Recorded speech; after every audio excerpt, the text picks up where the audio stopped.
Hello, my name is Aya, and this is my story that goes through Araba Jeshua's 8 Steps of Healing.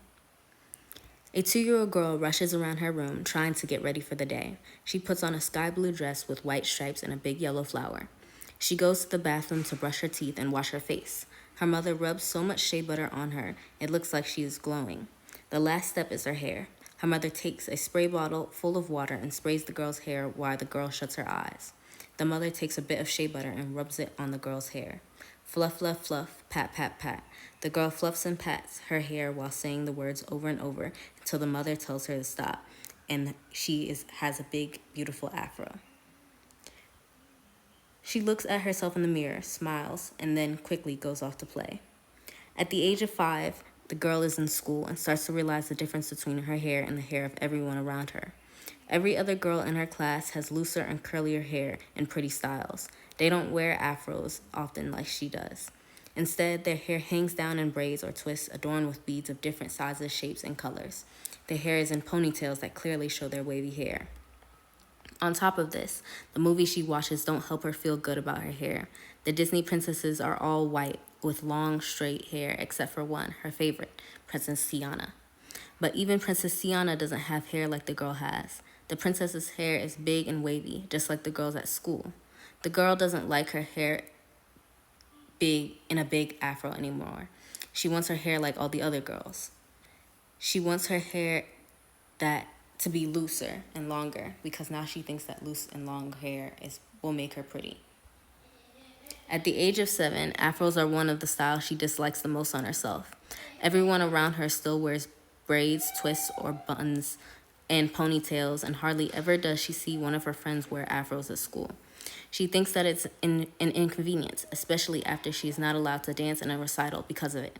The girl thought she looked ugly with the afro her hair texture gave her.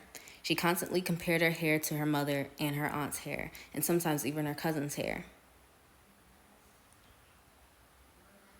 The girl's aunt's natural hair texture was loose and curly, but most of the time it was straightened. The girl's mother's hair was tighter than her aunt's, but still curly. The girl's mother wore her hair in an afro and rarely put it into other styles, but it was a very curly and long afro that covered her ears. The girl's cousin would get her hair done in the same styles the girl would, but when her hair was out, you could clearly tell the difference. Her cousin's hair was curly but also long and could be straightened very easily. The girl constantly wished her hair would change, that it would become more like her aunt's hair or her cousin's hair. She wished that if there was no way for it to be like her aunt's hair, then at least it would be like her mom's hair. Even after learning that her hair texture wouldn't be able to change like that, the girl kept wishing that as she got older, somehow, some type of way, she would get the hair that she wanted.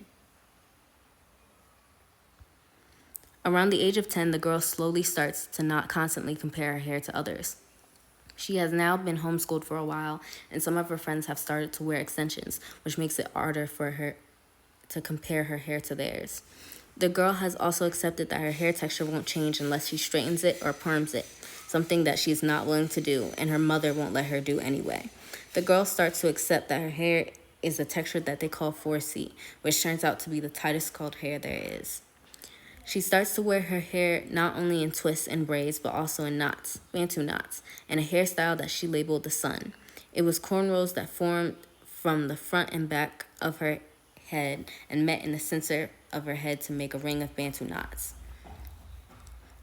She liked having her hair in these styles and believed that she looked pretty with them. Even though the girl has started to accept her hair, she still doesn't like it when her hair is in an afro. When she is in the comfort of her home, she is fine. But when she is out and about, she feels extremely self-conscious. She doesn't want anyone else besides her family to see her with an afro. On top of this, she still wants her hair to be long as it can be, and never completely stops wishing that she had her mother's hair. The girl's mother tries to help the girl feel more comfortable with her hair. She asks the girl to think of women in the family who have hair like hers. The girl thinks of her grandmother and aunt on her dad's side. She tells her mother the people she thought of, and her mother agrees that they have the same hair as the girl. The mother asks if she thinks the girl's grandmother and aunts are pretty, and the girl says she does. The mother asks the girl what type of style she sees her grandmother and aunt in, and the girl says she sees them with afros. The girl sits on her bed and starts to think. I wonder about many things. What styles I could have now. Will my hair ever be able to be as long as my mother's or aunt's hair with the texture of hair I have? And what styles would I be able to do if I had long hair? I wonder if I took care of my hair enough, would it be able to grow as long as I wanted it to be? If my hair was long, would I somehow be able to make it look like my mother's, even though I don't have her texture? How would I look with long hair that was 4C in texture? Would I like the idea? I like the idea of having long hair a lot. I wonder if I would be able to accept my hair for the way it was if it was longer. Would my hair being longer make that easier? I close my eyes and imagine my hair being waist length. I laugh. I lay down and think about what it would take to get my hair to grow long like I imagine it to be. How many times would I need to trim it? What would I have to do to take care of it? I know I would have to stop randomly playing with my hair. Would I also have to stop using a blow dryer on my hair too? How long would it take my hair to grow? How could I speed up that process? And again, was it even possible? These are the thoughts that kept spinning in my mind for the rest of the day. The day turned into weeks, and the weeks turned into months. It became a thing that almost was always on my mind.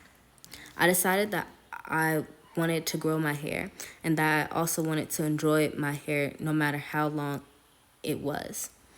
I wanted to do all the things that allow my hair to flourish. I will find ways to style my hair that will not break it off. I will take whatever time is needed to make sure that I am doing the best I can with my hair, of course, while making sure I do all the other things I need to do. I wonder if someday I'll be able to be comfortable wearing my hair in an afro, no matter how big it is. I wonder if I'll be able to get to a point where I want to have an afro and I'm not just wearing an afro because I have no other option. I wonder if at some point I will think that an afro looks good on me, and if I will become like my mother, having an afro be my main hairstyle. As I start the process of growing my hair, I do end up having to cut it off and start over. It takes me a while to get used to my hair being so short, but I end up liking it a little. I end up keeping my hair short for around a year before deciding to try to grow it out again. This process is difficult. I've tried to grow my hair out many times before, and there's always one problem I run into: not resisting the urge to mess with it. When I'm scared, I immediately start to twirl my hair around my finger or scratch my scalp. This causes a multitude of problems, but stopping this habit helped me in other areas of my life as well. With my hair quickly growing, I also had to learn how to comb my hair in a way that broke off as little hair as possible. I never realized how time-consuming this could be, combing and combing until your arms are tired and you just want to be done, but not being able to rush through it because if you do, you'll be breaking off more hair than you need to. The entire process of growing my hair, for me, is physically and mentally draining, but I hope that as I grow my hair, I will at some point look at myself in the mirror with an afro and be happy with it. And that's it. Thank you.